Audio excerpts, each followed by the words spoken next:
आज हम लोग पैसिव बनाना सीखेंगे, खास करके उससे जब सेंटेंस पहले से ही इनडायरेक्ट में दिया हो।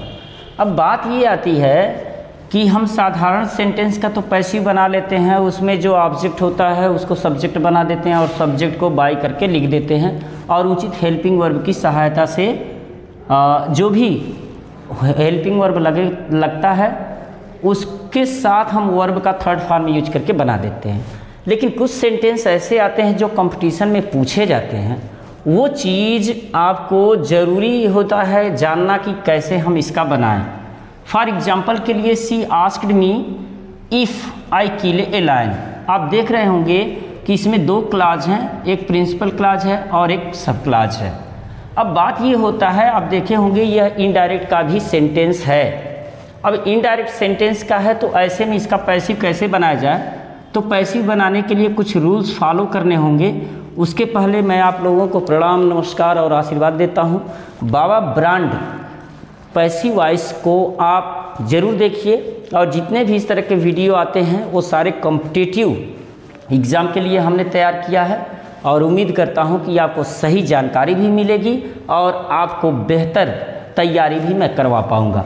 तो इसको देखिए, सी आस्क्ड मी। ऐसे में क्या किया जाता है, अगर कोई ऐसा सेंटेंस मिलता है जिसका प्रिंसिपल क्लाज और फिर सब क्लाज होता है तो केवल प्रिंसिपल क्लाज का ही हम पैसिव बनाते हैं। और प्रिंसिपल क्लाज में खास करके जब यहाँ पर आस्क दिया हो, ask, asks, asks, asked, asked, inquire, inquire, inquires, inquires या इंक्वायर्ड दिया हो, इंक्वायर्ड, इंक्वायर्ड दिया हो और इसमें ऑब्जेक्ट दिया हो तो इसी ऑब्जेक्ट को हम सब्जेक्ट बना देते हैं, बाकी सेंटेंस को हम ज्यों का त्यों लिख देते हैं। क्यों? अब देखो, इस जो ऑब्जेक्ट है इस ऑब्जेक्ट को हम सब्जेक्ट बनाएंगे, चूंकि पैसिव का नियम है। पैसिव क्या होता है, कर्म प्रधान होता है, तो कर्म प्रधान होने का मतलब ये कर्म जो है सब्जेक्ट के रूप में बनेगा, तो इसका हम बनाएंगे आई। अब देखो, ये मी को आई में बदल दिया जाता है जैसे कि आपको नियम पता है। अब आस्क्ड चूंकि पास्ट इंडिफिनिट है तो इसके साथ हेल्पिंग वर्ब वाज का प्रयोग किया जाएगा। अब वाज का प्रयोग करने के बाद पैसिव वॉइस में हमेशा वर्ब का थर्ड फॉर्म यूज किया जाता है, तो आई वाज आस्क्ड। अब आस्क्ड लगाने के बाद जो सब्जेक्ट है उस सब्जेक्ट को लगाने की ज़रूरत नहीं है। क्यों ज़रूरत नहीं है? क्योंकि इसका अर्थ वैसे ही क्लियर हो जाता है। फॉर एग्जाम्पल के लिए कि उसने मुझसे पूछा, वह मुझसे पूछी, तो वह मुझसे पूछी, चाहे तुम मुझसे पूछो, चाहे कोई भी मुझसे पूछे, सवाल ये है कि मुझसे पूछा गया। और जब मुझसे पूछा गया तो आई वाज आस्क्ड, और कौन पूछने वाला था ये कोई मायने नहीं रखता क्योंकि मुझसे क्वेश्चन किया गया, इसलिए आई वाज आस्क्ड ही लगेगा और यहाँ जो सब्जेक्ट रहेगा इसको लगाने की ज़रूरत नहीं है। उसके बाद सेम टू सेम जो सेंटेंस है उसको आप उतार देंगे, आई किल्ड ए लायन। अच्छा, इसमें एक चीज़ और देखना है। दूसरा एग्जाम्पल हम देखते हैं। जैसे मान लो कोई भी एग्जाम्पल ऐसा हो जो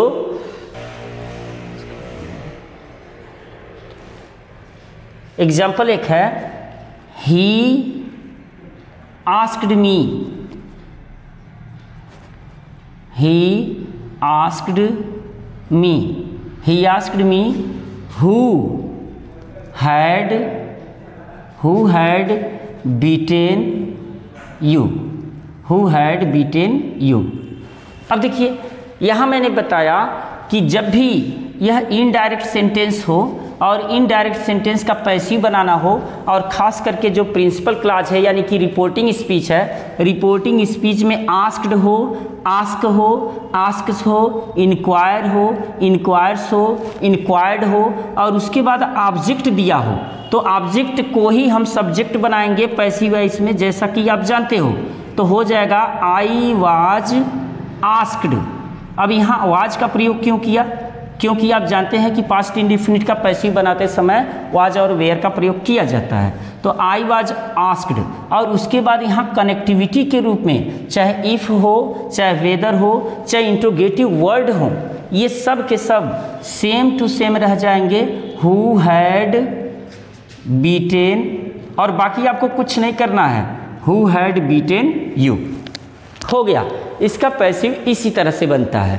एक एग्जाम्पल और लेते हैं। एक एग्जाम्पल है अजय टाट वीणा, अजय टाट वीणा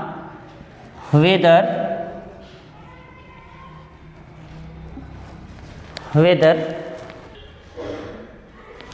she had taught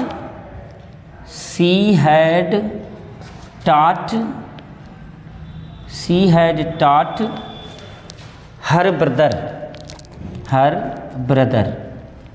अब इस सेंटेंस को हमको ध्यान से देखना है। Ajay taught Veena whether she had taught her brother। अब इसमें उसी रूल को फॉलो करना है। हमें ये देखना है कि अजय टाट वीणा, ये हो गया आपका मेन क्लॉज, जिसे हम रिपोर्टिंग स्पीच कह सकते हैं, और ये हो गया रिपोर्टेड स्पीच, और कनेक्टिविटी के रूप में इफ़ या वेदर लगा हो या इंट्रोगेटिव वर्ड लगा हो। तो ऐसे में हम केवल रिपोर्टिंग स्पीच का ही पैसिव बनाते हैं। अब रिपोर्टिंग स्पीच का पैसिव बनाते हैं तो एक चीज़ और याद रखना है कि जो सब्जेक्ट होगा उसको हम बाई करके नहीं लगाएंगे। क्योंकि अजय आस्क्ड वीणा है ये, अजय आस्क्ड वीणा। अब जो आस्क होगा, आस्क रहे चाहे आस्क रहे या आस्क्ड रहे या इंक्वायर से इंक्वायर्ड रहे, तो ऐसे में जो ऑब्जेक्ट होगा उसको हम ला करके सब्जेक्ट के रूप में रख देंगे, यानी कि वीणा, और ये जो है पास्ट इंडिफिनिट है, तो फिर इसके साथ वाज का प्रयोग हो जाएगा क्योंकि वीणा सिंगुलर है। तो वीणा वाज आस्क्ड। अब वीणा किसके द्वारा पूछी गई, ये कोई मायने नहीं रखता, बस वो पूछा गया उससे, तो पूछने वाला कोई भी हो सकता है आस्क, और बाकी सेंटेंस को जैसे का जैसे ज्यों का त्यों आप रख देंगे। Whether she had taught her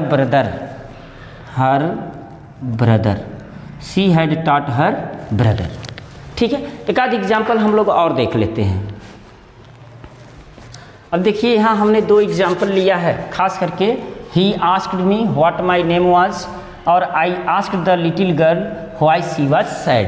अब थोड़ा सा आप ध्यान लगाइए, इसमें ध्यान आपको ये लगाना है कि ये जो दिया गया सेंटेंस है, यह सेंटेंस इनडायरेक्ट में है, और इनडायरेक्ट के दो पार्ट होते हैं, आप जानते हो, एक रिपोर्टिंग स्पीच होता है और एक रिपोर्टेड स्पीच होता है। तो जो रिपोर्टेड स्पीच है यह इंट्रोगेटिव सेंटेंस है, फिलहाल यहाँ क्वेश्चन मार्क तो नहीं लगा है, लेकिन यह इंट्रोगेटिव सेंटेंस है। तो ऐसे में जब आस्क दिया हो और इसके साथ ऑब्जेक्ट दिया हो, तो हम पैसिव वॉइस बनाते समय सबसे पहले ऑब्जेक्ट लिखेंगे, यानी कि आई वाज आस्क्ड। इसका आप बनाना जानते हैं, यह पास्ट इंडिफिनिट है, आई वाज आस्क्ड। और उसके बाद इसमें सबसे खास बात यह है कि जब आस्क के बाद ऑब्जेक्ट हो, इंक्वायर के बाद ऑब्जेक्ट हो, तो फिर यहाँ सब्जेक्ट लगाने की ज़रूरत नहीं है। ही वाज आस्क्ड, और यहाँ हम कनेक्टिविटी व्हाट लगा करके सेम सेंटेंस को वैसे का वैसे उतार देंगे। व्हाट माई नेम वाज हो जाएगा, व्हाट माई नेम वाज। ये कंपटीशन में पूछे जाते हैं, और ख़ास करके इसका ज़्यादा से ज़्यादा एक्सरसाइज आपको मिल नहीं पाता है, इसलिए मैंने सोचा कि आपको मैं ये प्रोवाइड करवा दूँ। आप अगर चैनल पर नए ही होंगे नए हैं तो इसको चैनल को सब्सक्राइब, लाइक और शेयर क्या बोला जाता है वो आप कर दीजिए, अगर आपको पढ़ना है तो। नेक्स्ट है, इसका अगर हम पैसिव बनाएंगे तो हो जाएगा, देखिए I asked the little girl, यहाँ जो ऑब्जेक्ट है वो लिटिल गर्ल है, तो हो जाएगा लिटिल गर्ल। अब ये भी पास्ट में है, तो लिटिल गर्ल वाज आस्क्ड, और बाई करके मी लगाने की ज़रूरत नहीं है। शेष सेंटेंस को आप वाई सी वाज सैड ऐसे कर दीजिए। देखिए नियम को जानने की ज़रूरत है, नियम में खेलने की ज़रूरत है, तभी वो चीज़ें आपको आ पाएंगी। और कुछ चीज़ें हैं प्रैक्टिस पर बहुत कुछ डिपेंड करता है। तो अब देखिए इसमें ऐसा भी हो सकता है, जैसे आपके मन में सवाल ये उठता होगा कि अगर ऐसा हो कि ही आस्क के बाद ऑब्जेक्ट ना हो, अगर ऑब्जेक्ट नहीं है तो फिर उसका दूसरा रूल है। नेक्स्ट हम लोग वही देख रहे हैं। तो इस वीडियो को मैं यहीं पर ख़त्म करता हूँ। देखने के लिए धन्यवाद आप लोगों का, और फिर से आपको प्रणाम, नमस्कार और आशीर्वाद करता हूँ।